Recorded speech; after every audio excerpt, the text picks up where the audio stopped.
Yes, ready, start.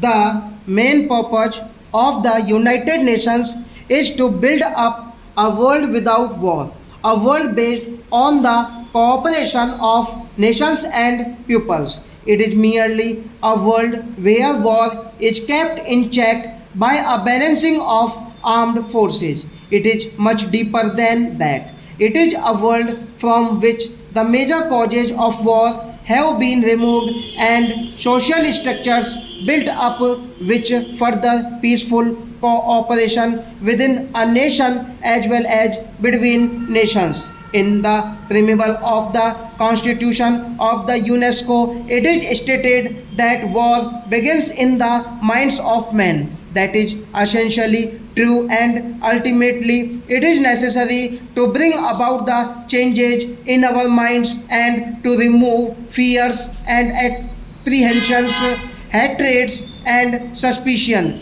Disarmament is a part of this process, for it will create an atmosphere of cooperation, but it is only a step towards our objective, a part of the larger efforts to rid the world of war and the causes of war. In the present context, however, disarmament assumes a very special importance for us, overriding all other issues. For many years past, there have been talks on disarmament, and some progress has undoubtedly been made insofar as the plans and proposals are concerned. Still, we find that the race of disarmaments continues, as also the efforts to invent even more powerful engines of destruction.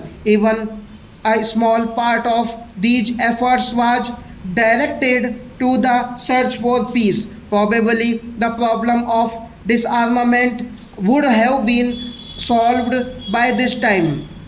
Apart from the moral imperative of peace, every practical consideration leads us to that conclusion, for as everyone knows, the choice today in this nuclear age is one of utter annihilation and destruction of civilization, or of some way to have peaceful coexistence between nations. There is no middle way. If war is an abomination and an ultimate crime which has to be avoided, we must fashion our minds and policies accordingly. There may be risks, but the greatest risk is to allow the present dangerous drift to continue. In order to achieve peace, we have to develop a climate of peace and tolerance, and to avoid speech and action which tend to increase fear and hatred. And at the present, it may not be possible to reach full disarmament in one step, though every step would be conditioned to that end. We live in an age of great revolutionary changes brought about by the advance of science and technology. There is lies the hope for the world, and also the danger of sudden death. Because of these advances, the time we have for controlling the forces of destruction is strictly limited. If within the next 3 or 4 years effective disarmament is not agreed to and implemented, then all the goodwill in the world will not be able to stop the drift to certain disaster.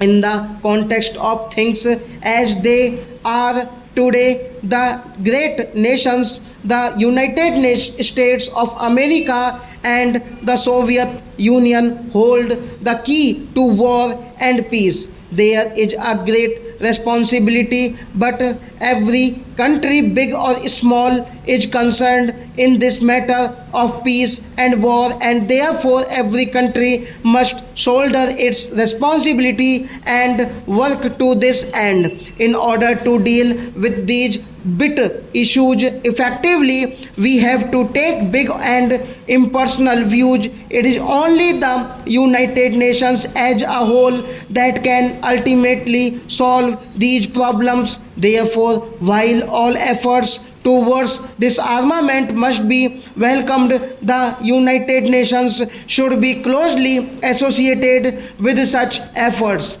The question of disarmament has been considered at various levels. There is the question of general disarmament and of the ending of test explosions of nuclear and thermonuclear weapons.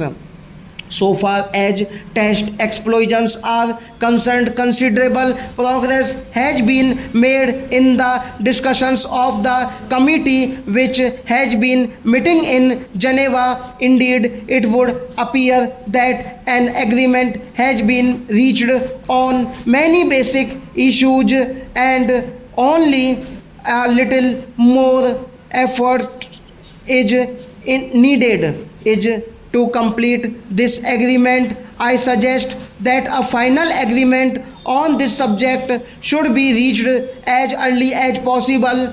That is not strictly speaking disarmament, but undoubtedly any such agreement will bring a large measure of relief to the world. Disarmament must include the prohibition of the manufacture, storage, and use of weapons of mass destruction, as well as the progressive limitation of conventional weapons. It is admitted that disarmament should take place in such stages as to maintain broadly the balance of armed power. It is only on this basis that success can be achieved, and this pervading sense of fear countered. It must also be clearly understood that disarmament and a machinery for control must go together, and neither of